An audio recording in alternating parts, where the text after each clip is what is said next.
मुच्यते पूर्णस्य पूर्णमादाय पूर्णमेवावशिष्यते। ॐ शान्ति शान्ति शान्तिः।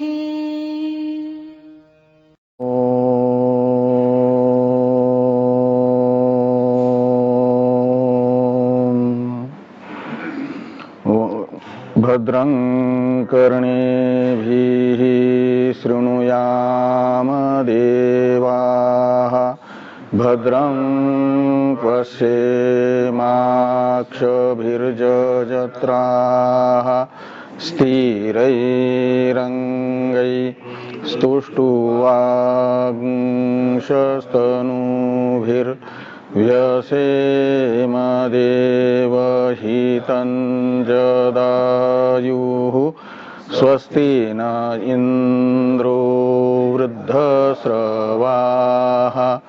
स्वस्ति नः पूषा विश्ववेदाः स्वस्ति नस्तार्क्ष्यो अरिष्टनेमिः स्वस्ति नो बृहस्पतिर्दधातु। ॐ शान्ति शान्ति शान्तिः। शङ्करं शङ्कराचार्यं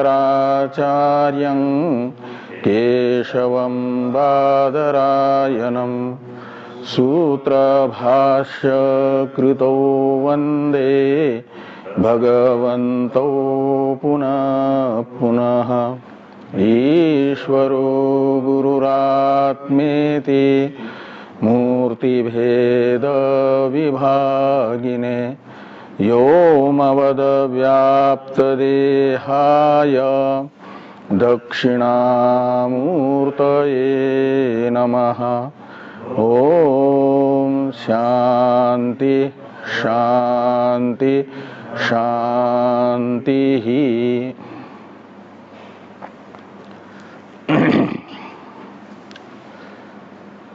मुंडक उपनिषद के द्वितीय मुंडक के द्वितीय खंड के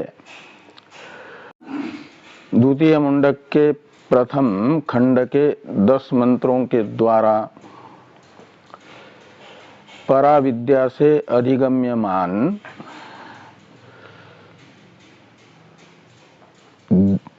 स्वयं प्रकाश पूर्ण चिद्रूप अक्षर का वर्णन श्रुति ने कर दिया है। इन 10 मंत्रों का विचार श्रोत्रिय ब्रह्मनिष्ठ आचार्य के मुख से करने पर भी यदि आत्म साक्षात्कार नहीं हुआ तो समझना चाहिए कि अंतःकरण में कोई न कोई ऐसा दोष है जो साक्षात्कार को श्रवण मात्र से उत्पन्न नहीं होने दे रहा है। साक्षात्कार की उत्पत्ति में प्रतिबंधक दोष है। वह प्रमेय विषयक विपर्य यदि है तो उसकी निवृत्ति का उपाय द्वितीय मुंडक के द्वितीय खंड के प्रथम मंत्र के प्रथम वाक्य के द्वारा बताया गया। आविसन्निहितम गुहाचरण नाम, इन शब्दों के द्वारा बताया गया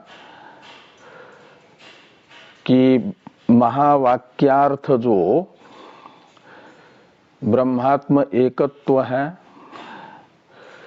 इसी का अनुसंधान, महावाक्यार्थ का अनुसंधान रूप साधन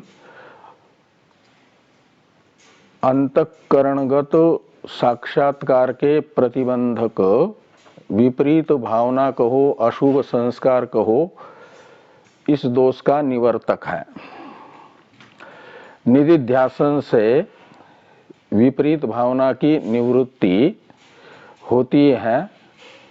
निधिध्यासन करने वाले साधक के बुद्धि में निधिध्यासन से ब्रह्मात्म एकत्व संस्कार दृढ़ से दृढ़तम होता जाता है।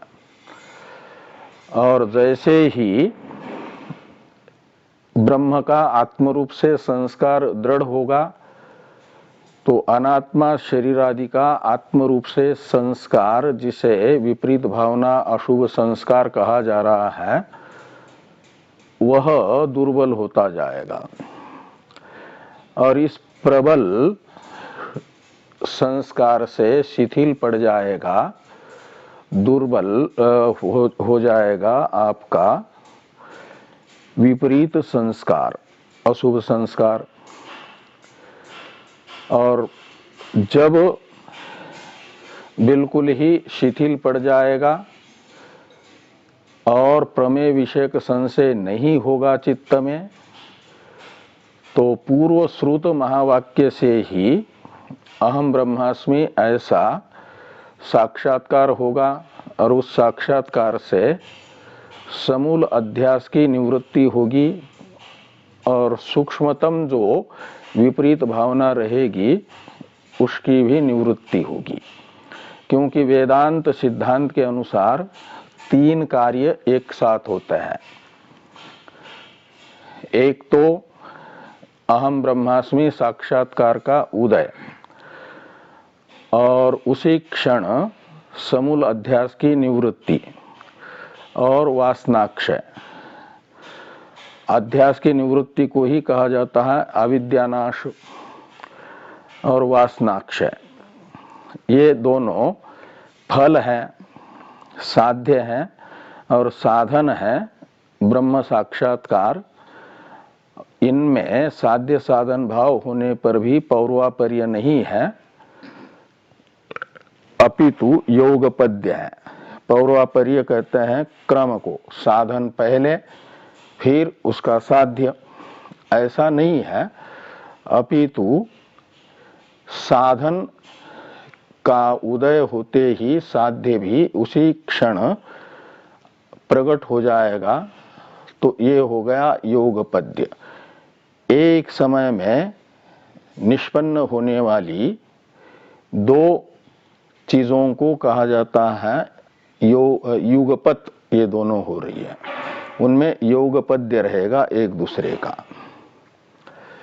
तो इस प्रकार ये वासनाक्षय हो जाएगा, यानी विपरीत भावना भी कहीं थोड़ी बहुत सूक्ष्मतम बसती है तो वह ज्ञान से निवृत्त होती है। वह ज्ञान की उत्पत्ति में प्रतिबंधक नहीं मानी जाती। जो ज्ञान से निवर्त्य दोष है वह ज्ञान की उत्पत्ति में प्रतिबंधक नहीं होता। साधक के साधना से निवर्त्य दोष माना जाता है ज्ञान की उत्पत्ति में प्रतिबंधक। इस प्रकार ये आविसन्निहितम गुहाचरण नाम इस वाक्य के द्वारा बताया गया जो वाक्यार्थ अनुसंधान नामक निधिध्यासन रूप साधन है,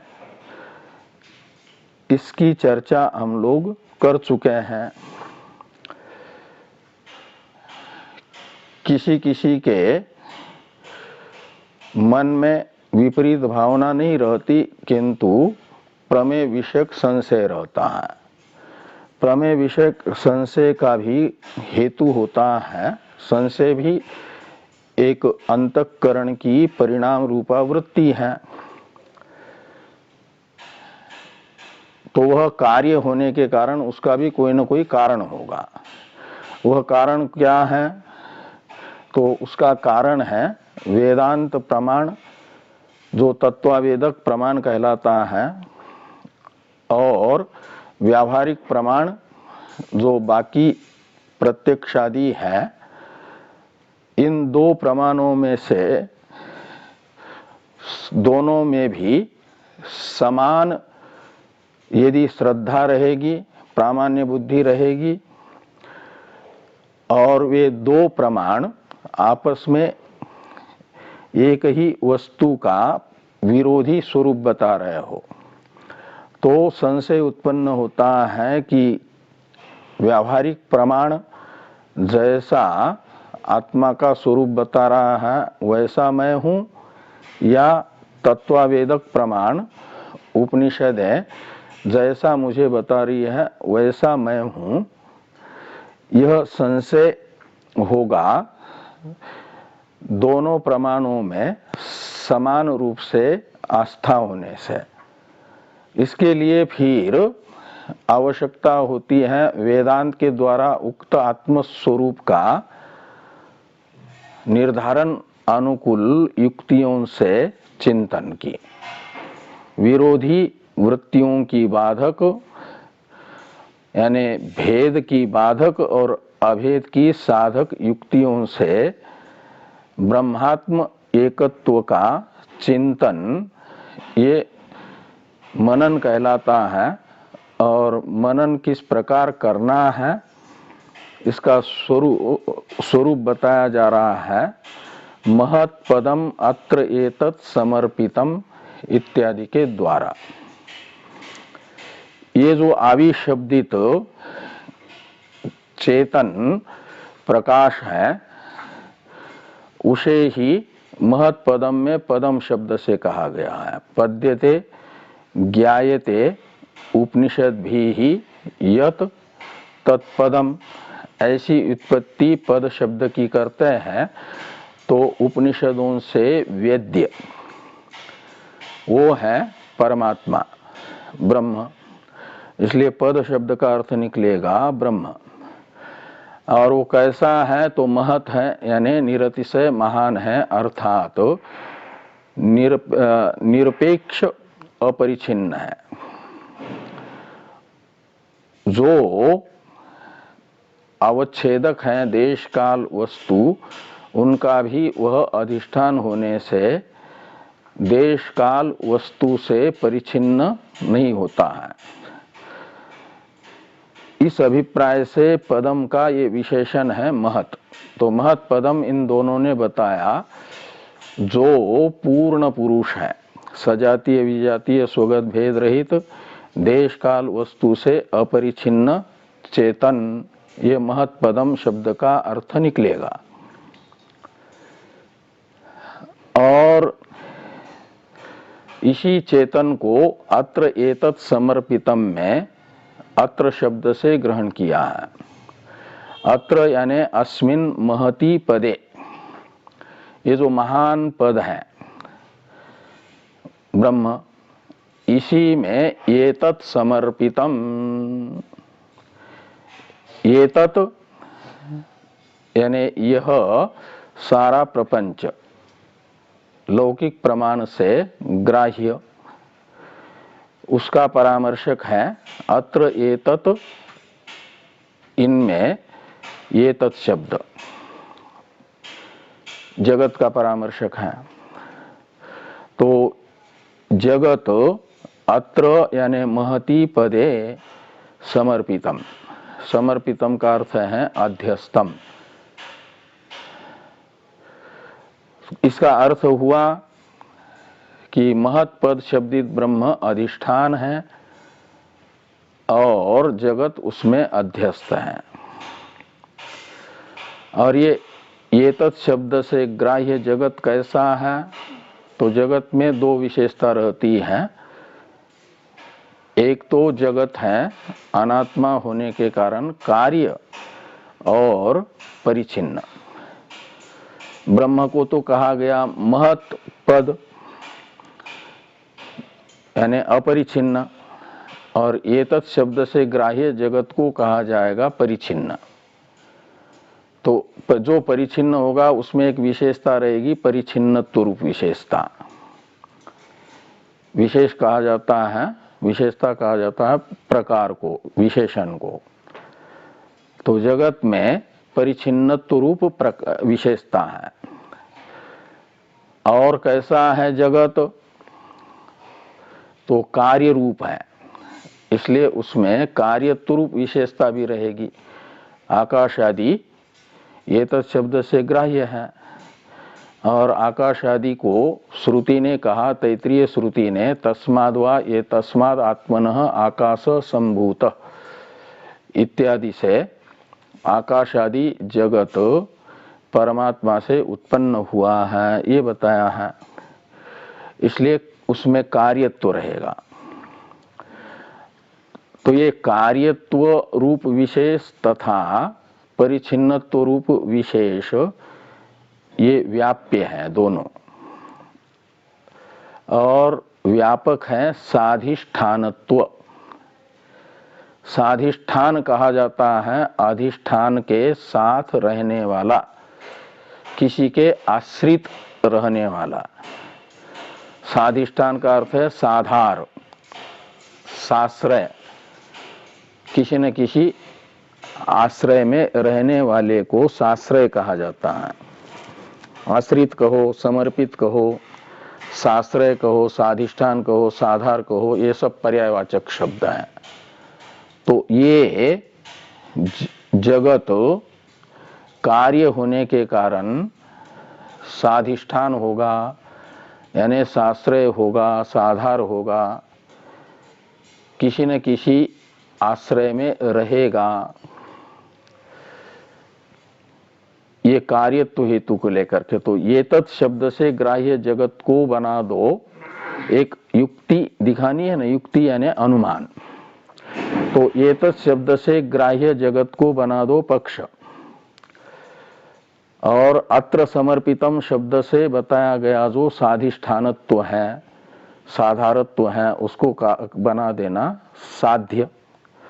तो ये तत् साधिष्ठानम यानी साश्रयम, ये प्रतिज्ञा वाक्य होगा, और हेतु वाक्य होगा कार्यत्वात्, और दृष्टांत बनेगा घटादय। घटादि में कार्यत्रूप विशेषता होने से साधिष्ठानत्व है, वे मृतिका रूप अधिष्ठान के आश्रित है, मृतिका में रहते हैं। घटादि कार्य जिसका कार्य है, कार्य अपने कारण में रहता है। तो जगत भी कार्य है, तो निश्चित है वह भी किसी न उसका भी कोई न कोई कारण होगा, तो वह अपने कारण में रहेगा।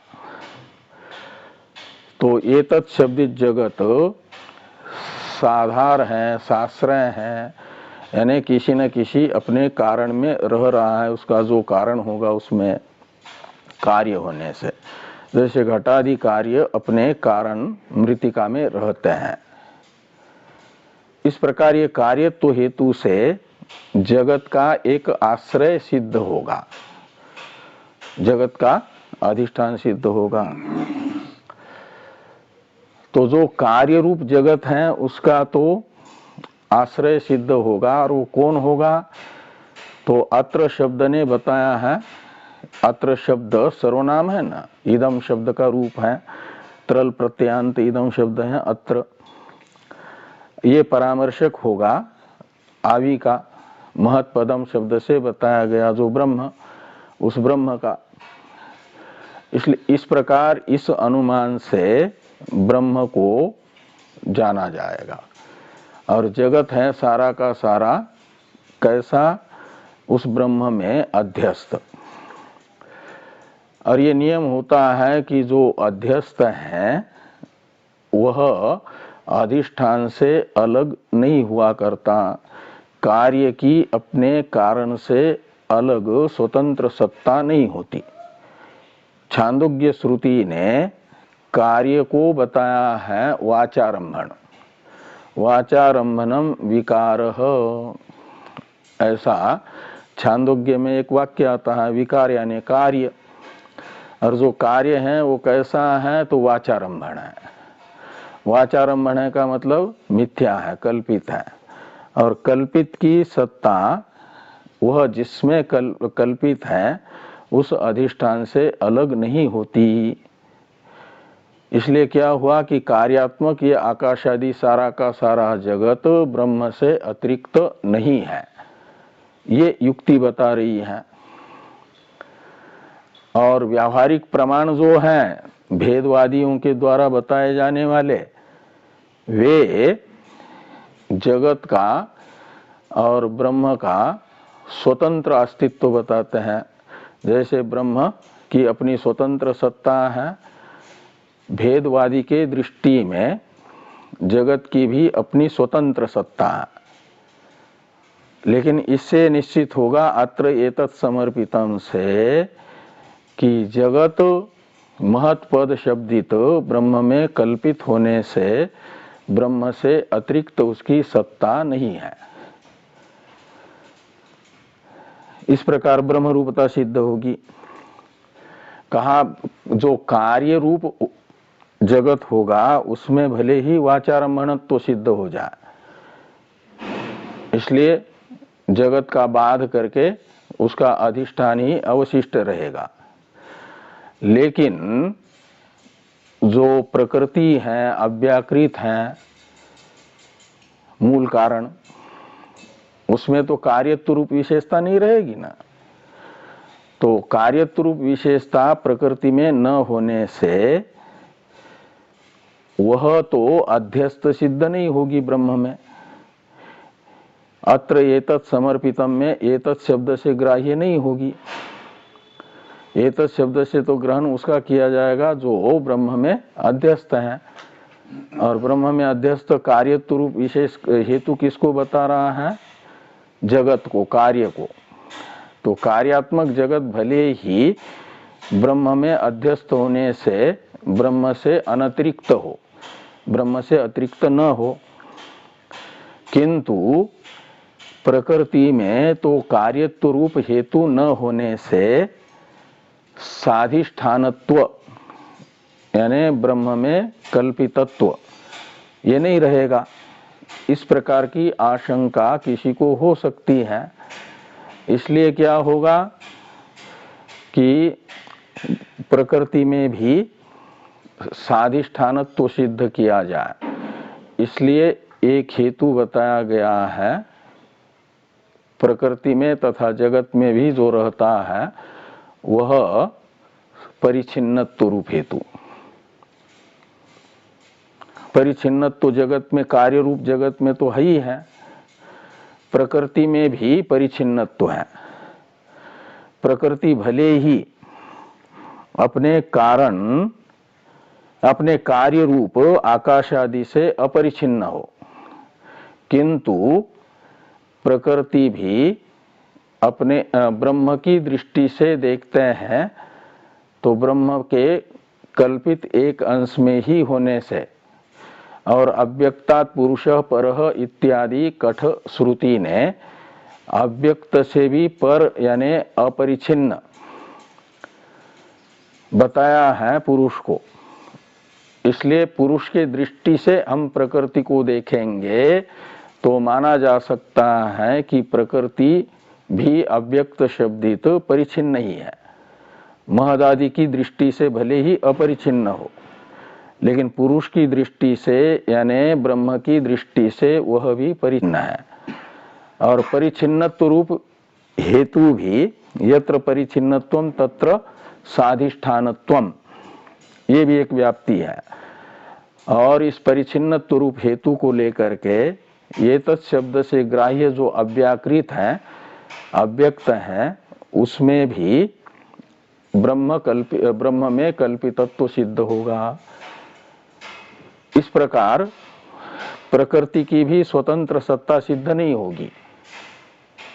जैसा सांख्य मानते हैं कि पुरुष तथा प्रकृति ये दोनों एक दूसरे की सत्ता की अपेक्षा किए बिना स्वतंत्र सिद्ध है, ऐसा सांख्यों का मानना है।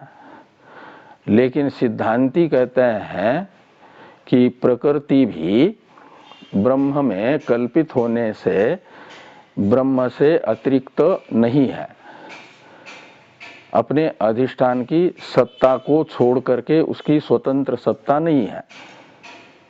इसीलिए तो ब्रह्म प्रकृति में ब्रह्म कल्पितत्व दिखाने के लिए परिच्छिन्नत्व हेतु बताया गया है।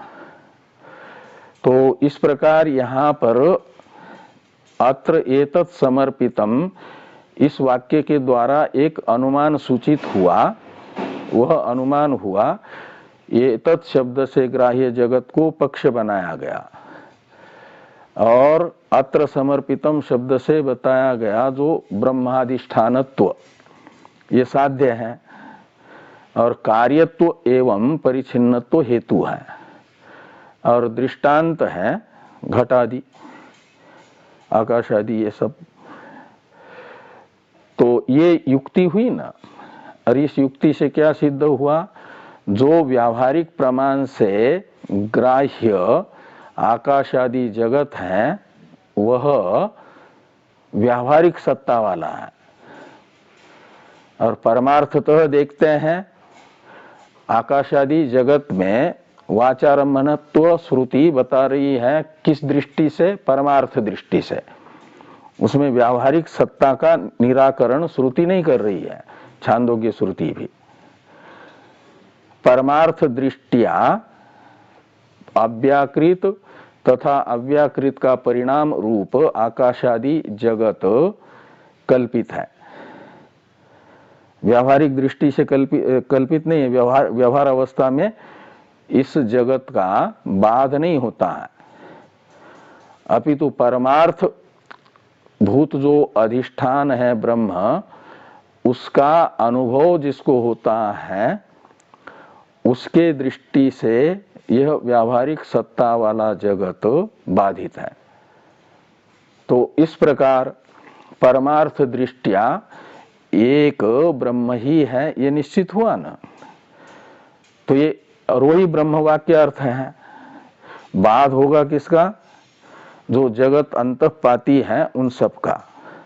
तो जगत अंतःपाती आकाशादि के साथ साथ आकाशादि का परिणाम रूप जो हमारी जिसमें अहंता है, कार्यकरण संघात में हमारी वर्तमान उपाधिभूत जो कार्यकरण संघात, इसमें हमारी अहंता है, और इसीलिए हम इसी को अपना स्वरूप समझ रहे हैं।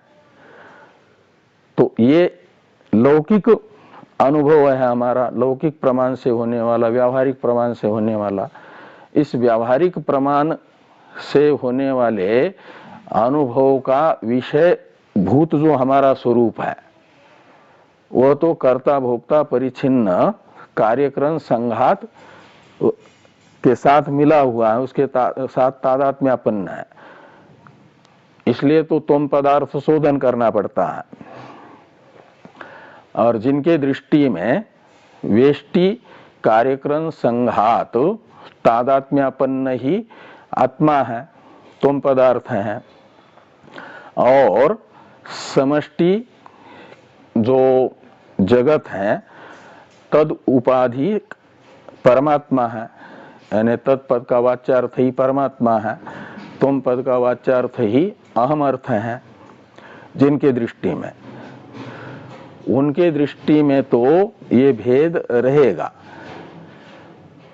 लेकिन परमार्थ का ग्रहण करने वाला जो साधक है, जिसने अपनी उपाधिभूत वेष्टि वर्तमान कार्यकरण संघात से अपने को भागत त्याग लक्षणा से अलग समझ लिया है साक्षी रूप, और जो समष्टि उपाधि है उससे तत्पदार्थ को अलग केवल आविस्वरूप समझ लिया है, वह जो आवी है यानी प्रज्ञान है, निर्विशेष चेतन है, साक्षी भी निर्विशेष चेतन और तत्पदार्थ भी निर्विशेष चेतन, इन दोनों का आपस में कोई भेद नहीं है, अपितु स्वरूपतः ऐक्य है। और उसी को कहा गया प्रत्येक अभिन्न ब्रह्म, और उसी का परामर्शक है यहाँ पर अत्र शब्द। उस प्रत्येक अभिन्न ब्रह्म में एतत् शब्द से ग्राह्य अव्याकृत तथा अव्याकृत का परिणाम रूप आकाशादि जगत को कल्पित बताया जा रहा है, और अत्र शब्द बता रहा है उनके अधिष्ठान को। वो अधिष्ठान प्रत्येक अभिन्न ब्रह्म है। इस प्रकार ये अद्वैत का ही निश्चय हो जाता है। ये युक्ति हुई। इन युक्तियों से जब चिंतन करते हैं तो व्यावहारिक प्रमाणों के द्वारा बताया जाने वाला जो हमारा अपना लौकिक अनुभव है वह बाधित हो जाता है। अब ये जो अत्र एतत् समर्पितम वाक्य है, इसमें 3 पद है ना, एक अत्र है, दूसरा एतत् है और तीसरा समर्पितम है। अत्र शब्द ने बताया महत् पद शब्द से बताए गए प्रत्येक अभिन्न ब्रह्म को, ये अत्र पदार्थ है। और एतत् शब्द का अर्थ है जगत, और समर्पितम शब्द का अर्थ है अध्यस्तम। प्रत्येक अभिन्न ब्रह्म में जगत अध्यस्त है। तो एतत् पद से ग्राह्य जगत कौन है, उसी एतत् पदार्थ को स्पष्ट करने के लिए एतत् पदार्थ को बताने वाला ये वाक्य है येजत, प्राणत और निमिषत। तो येजत और एतत् में क्या अंतर है? येजत और एतत्, हाँ, और एतत् ये सर्वनाम है।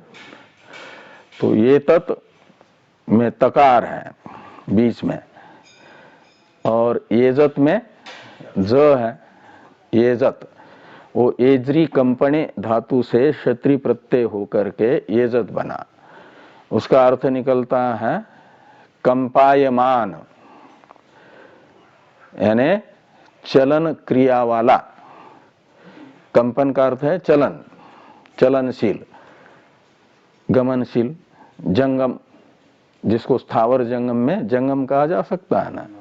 तो एजत यानी कंपायमान। और प्राणत का मतलब है प्राणन क्रिया करने वाला। येजत का अर्थ है चलन क्रिया करने वाला, और प्राणन का अर्थ है प्राणन अपानन क्रिया करने वाला। और निमिषत का अर्थ है निमेष, उन्मेष रूप क्रिया करने वाला। निमेष कहते हैं पल के गिरती है ना, तो निमेष हुआ। और उन्मेष पलकों का खुलना, ये है उन्मेष। तो निमेष उन्मेष ये क्रियाएं हैं। ये निमेष उन्मेष क्रिया करने वाला। तो ये येजत, प्राणत, निमिषत, इन शब्दों ने बताया ये जो पूर्व वाक्यस्थ पक्ष को बताने वाला ये शब्द है। ये शब्द ने पक्ष, अनुमानगत पक्ष को बताया था ना। अत्र एतत् समर्पितम में अनुमान का स्वरूप क्या बताया गया था? अनुमान का स्वरूप बताया गया था कि एतत् अत्र समर्पितम कार्यत्वात् परिच्छिन्नत्वात्। तो अत्र समर्पितम का अर्थ है साधिष्ठानम। ये जगत जो है ब्रह्मरूप अधिष्ठान में कल्पित है, कार्य होने से तथा परिच्छिन्न होने से, घटादि के तरह। ये अनुमान है ना। इस अनुमानगत पक्ष, जो पक्ष को बताने के लिए शब्द प्रयोग किया गया था एतत्, और इस एतत् शब्द से जिस पक्ष को लिया गया था जगत को, उस जगत को बताने वाले ये शब्द हुए येजत, प्राणत, निमिषच्च। और च शब्द से लेना जो अनिमिषत है, बाकी सब भी। तो च शब्द से सर्वम ऐसा लेकर के ये तत् सर्वम ऐसा लगाना। तो ये तत् सर्वम यत, ऐसा च शब्द का अर्थ है, च शब्द से लिया गया सर्वम को। तो ये तत् सर्वम यत, इतने का अर्थ क्या निकलेगा कि ये सारा चराचर जगत कार्य कारणात्मक जगत यत है यानी यदास्पदम, यत शब्द है यदास्पद का परामर्शक, यानी यत्र अधिष्ठितम, यत शब्द से लेना यत्र अधिष्ठितम। तो ये तत् सर्वम, यत का मतलब ये सारा कार्य कारणात्मक जगत यद यदास्पद है, यानी जिस अधिष्ठान में अध्यारोपित है, कल्पित है। तो यत्तदोर नित्य संबंध, ऐसा एक वाक्य आता है व्याकरण शास्त्र में। यत शब्द और तत् शब्द का एक दूसरे के साथ नित्य संबंध है, इसलिए हमेशा ये दोनों आपस में एक साथ ही रहते हैं। और कभी काल दो मित्र हमेशा एक साथ रहने वाले में से यदि एक कहीं गया है और एक अपना कहीं निकला फिर भ्रमण करने के लिए, तो दो को हमेशा साथ देखने वाले व्यक्ति एक को देख करके जो आज नहीं है उसके साथ में अकेला ही एक जन घूम रहा है, तो उसे पूछ सकते हैं ना कि दूसरा कहाँ है, दूसरा कहाँ गया। एक संबंधी ज्ञानम अपर संबंधी स्मारकम, इस नियम के अनुसार। तो ऐसे यहाँ पर यत इस शब्द का प्रयोग हुआ तो ऊपर से अध्यार किया जाएगा तत् का। तो ये तत् सर्वम यदास्पदम तत्, ऐसे ऊपर से ले लगाना तत्, और जोड़ देना भवताम स्वरूपम। ये तत् भवताम स्वरूपम, ये तीन पदों का अध्यार करना। तो भवताम ये षष्ठी का बहुवचन है भवत शब्द का, भवान भवंतो भवंतः, ऐसे भवत शब्द है, भवत शब्द का षष्ठी का बहुवचन बन गया। जगत का बनता है जगताम, भवत का बनेगा भवताम। तो भवताम स्वरूपम किम, तो तत्, ये आध्यारित जो तत् शब्द है ना वो, तो वह आपका स्वरूप है, यह अर्थ निकलेगा। ये सारा जगत जिसमें अध्यस्त है, यदास्पदम का अर्थ हुआ जिसमें अध्यस्त है। ये तत्सर्वम यत यानी यदास्पदम तत् भवताम स्वरूपम, इतने इस ऐसा एक वाक्य बनेगा और उसका अर्थ निकलेगा कि ये सारा जगत जिसमें कल्पित है वह आपका स्वरूप है। हे जिज्ञासव, ऐसा ऊपर से संबोधन करिए। जानथ, यूयम, ये जानथ का कर्ता होगा यूयम, और थ को होना चाहिए त आदेश, लेकिन वेद में ये वैदिक प्रयोग है ना, कभी नहीं भी होता है। वेद में सभी विधियां वो कल्पित होती है। वेदसी छंदसी दृष्टानुविधि कहा जाता है ना, तो इसलिए लोक जब लौकिक प्रयोग करेंगे तो जानत ऐसा निकलेगा कि हे शिष्या ये तत्सर्वम यदास्पदम तत् भवताम स्वरूपम इति जानथ, ऐसा अन्वय करना। और अर्थ निकलेगा कि हे शिष्यों, आप ये सारा जगत जिसमें कल्पित है वही हमारा स्वरूप है, यानी वही मैं हूं, ऐसा जानो। जानथ, जानत ये लोट लकार है, ऐसा जानो, ऐसा अनुभव करो। जगत अधिष्ठान मैं हूं, न कि जगत अंतपाती, ये वेष्टि कार्यकरण संघात, तीनों शरीर मैं नहीं हूं, अपितु सारा जगत जिसमें कल्पित है वो मैं हूं, ऐसा अनुभव करो। ऐसा आचार्य ने शिष्यों को कहा।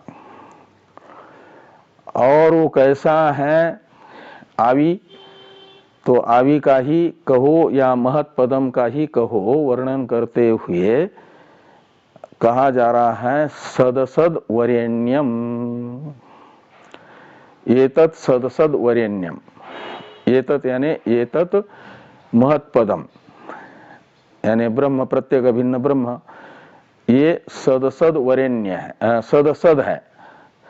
सत का अर्थ है स्थूल, असत का अर्थ है सूक्ष्म।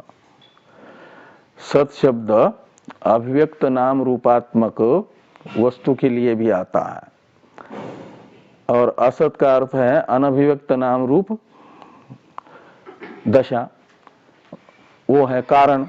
तो कारण कार्य की अपेक्षा सूक्ष्म होता है ना, इसलिए सदसद वरेण्यम का अर्थ निकलेगा मूर्तामूर्त, स्थूल सूक्ष्म। जो ये जगत है ये ब्रह्म का ही विवर्त स्वरूप है और ये सारा का सारा जो भी स्थावर जंगम कहो, स्थूल सूक्ष्म कहो या मूर्तामूर्त जगत कह देख रहे हो कहो, ये सब एतत् यानी महत्पदम। जैसे सर्वम खलिदम ब्रह्म छांदोग्य श्रुति ने कहा और गीता कहती है वासुदेव सर्वमिति, ऐसे यहाँ पर कहा जा रहा है सदसद एतत् सदसद का मतलब यही स्थूल सूक्ष्म जगत भी यही है, ब्रह्म ही है का मतलब ब्रह्म का ही विवर्त स्वरूप है। ब्रह्म से अतिरिक्त न कोई स्थूल जगत है न कोई सूक्ष्म जगत है।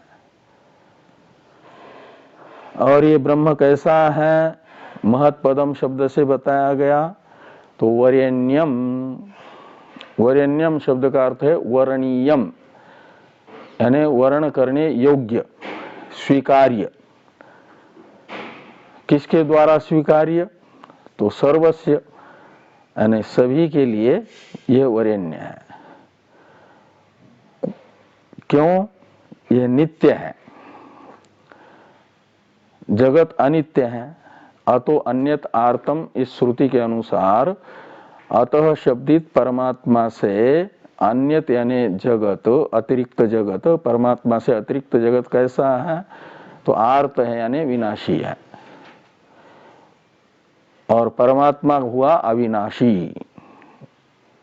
अविनाशी होने से, नित्य होने से वह सब का वर्णीय है परमात्मा।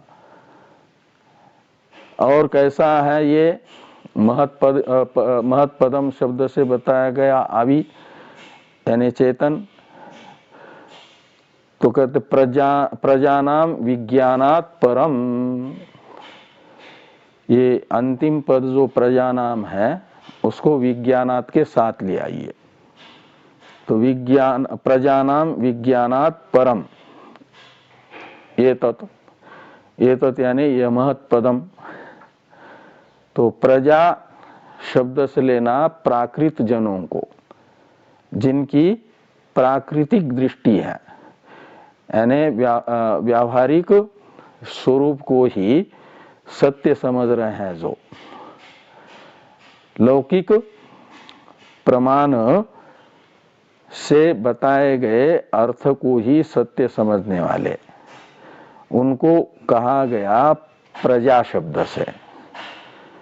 और उन प्रजाओं को जो ज्ञान हो रहा है, वो प्रजा को ज्ञान कौन सा होगा, प्रजा हुआ सामान्य जन, प्राकृत जन, और उनको ज्ञान होगा प्रत्यक्षादि लौकिक प्रमाण से होने वाला घटादि पदार्थ विषयक ज्ञान, भेदात्मक ज्ञान।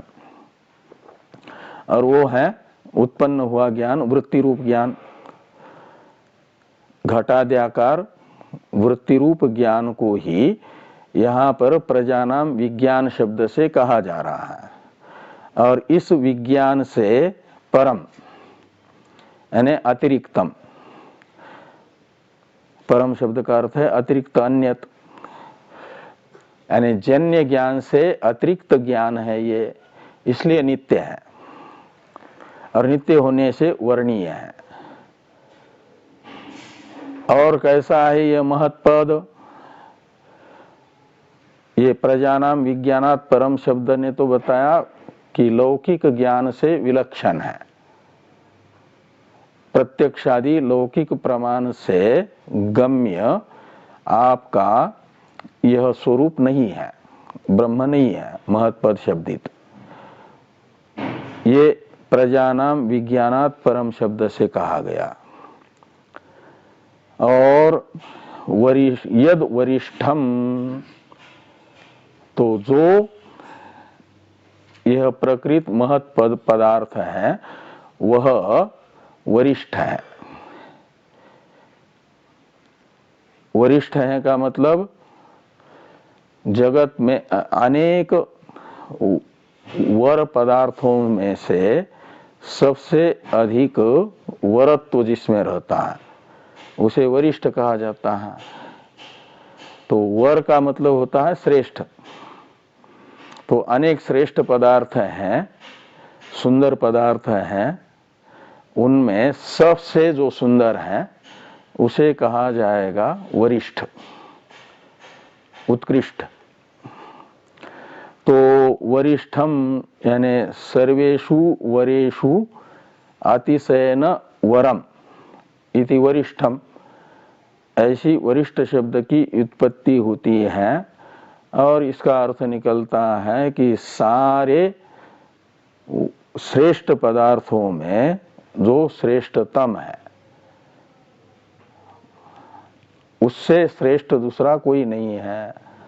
क्यों कि बाकी परमात्मा, ये जो प्रकृत, ये शब्द प्रकृत अर्थ का परामर्शक है ना, प्रकृत है महत्पदम यानी ब्रह्म। तो ब्रह्म से अतिरिक्त पदार्थ हो जाएंगे अनात्मा, और उन अनात्म पदार्थों में ऐसा कोई पदार्थ है नहीं जिसमें कोई दोष न हो, गुण ही गुण हो, निर्दोष हो, ऐसा कोई नहीं है। लेकिन ब्रह्म एक ऐसा है, त्रिगुणातीत होने के कारण गीता ने ब्रह्म को बताया कि निर्दोषम ही समम ब्रह्म, ब्रह्म निर्दोष है, उसमें खोजने पर भी कोई दोष मिलता नहीं है, क्योंकि है ही नहीं। दोष हो तो मिले, ब्रह्म में कोई दोष नहीं है, निर्दोष है। और सम है का मतलब एक रूप है, एक रस है। तो निर्दोषम ही समम ब्रह्म इत्यादि गीता वाक्य बता रहे हैं कि ब्रह्म निर्दोष है, निरतिशय है, इसलिए वरिष्ठ है। जो निर्दोष होगा उसे वरिष्ठ कहा जाएगा। इस प्रकार ये जो जगत का अधिष्ठान है वो ऐसा है, एकमेवा द्वितीय है। जगत उसमें कल्पित होने से उस अद्वैत परमात्मा से परमार्थ दृष्टिया अलग जगत की सत्ता नहीं होगी, न तो कार्य रूप आकाशादि की, न तो कारण रूप अव्याकृत की। इसलिए अद्वैत जो बताया गया है तत्वमस्यादि वाक्यों के द्वारा, उसी का युक्ति से भी निर्धारण होता है। तो युक्ति से प्रत्येक अभिन्न ब्रह्म का चिंतन मनन कहलाता है। इस प्रकार मनन उपयोगी युक्ति यहाँ पर बताई गई इस मंत्र के उत्तरार्ध में। अब और भी युक्तियां बता रही है श्रुति मनन के लिए ही, मनन उपयोगी। द्वितीय मंत्र से, इस द्वितीय मंत्र की चर्चा हम लोग करेंगे कल। ओम भद्रं कर्णेभिः शृणुयाम देवाः, भद्रं पश्येमाक्षभिर्यजत्राः, स्थिरैरङ्गैस्तुष्टुवागुंशस्तनूभिर्व्यसेम देवहितं जदायुः स्वस्ति न इन्द्रो वृद्धस्रवाः स्वस्ति नः पूषा विश्ववेदाः स्वस्ति नस्तार्क्ष्यो अरिष्टनेमिः स्वस्ति नो बृहस्पतिर्दधातु ॐ शान्ति शान्ति शान्तिः शङ्करं शङ्कराचार्यं केशवं बादरायणं सूत्रभाष्य कृतौ वन्दे भगवन्तौ पुनः पुनः ईश्वरो गुरुरात्मेति मूर्तिभेद व्योमवद्व्याप्तदेहाय दक्षिणामूर्तये नमः। ओम शांति शांति शांति।